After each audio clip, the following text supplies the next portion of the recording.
Ce qui se passe en ce qui concerne la loi des finances, promulguée par le chef de l'État et que le ministère du Budget prend le temps pour signer la lettre circulaire. C'était quoi? Bon, tout est parti du constat que nous avons fait. Vous savez que la loi des finances annuelle, c'est une loi pour l'exécution de laquelle le ministre du Budget est obligé de prendre la circulaire contenant les instructions relatives à l'exécution du budget.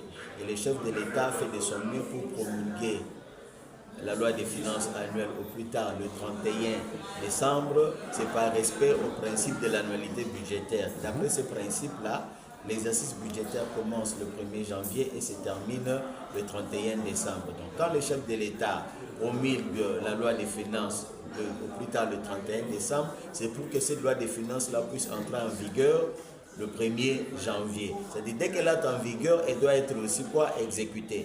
Mais pour son exécution, il faut que le ministre du Budget signe la circulaire dont j'ai parlé. Mais cette circulaire-là, elle est souvent signée plus tard, 2 semaines après, 3 semaines après. Nous estimons que c'est une pratique qui est en marge de la loi et contre laquelle il faut réagir. Donc c'est pour cela que nous avons pris la parole aujourd'hui par motion d'information pour interpeller le ministre du Budget au respect de ces principes d'annualité budgétaire, qu'il fasse de sorte que dès que la loi des finances est promulguée, lui à son tour qu'il signe sa note circulaire.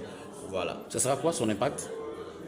Non, c'est l'impact que c'est d'abord le respect, il faut apprendre à respecter la loi. Quand il signe là, au plus tard le 1er janvier, donc il respecte le principe de l'annualité budgétaire qui est consacré même dans la Constitution. Nous voulons que les choses puissent changer, qualitativement et positivement. Ce n'est pas normal que le ministre du Budget signe la circulaire en rapport avec l'exécution du budget au-delà du 1er janvier, alors que le budget entre en vigueur le 1er janvier. Donc, le 1er janvier, là, en principe, on doit avoir déjà la circulaire du ministre du Budget qui nous montre comment est-ce que nous devons exécuter le budget.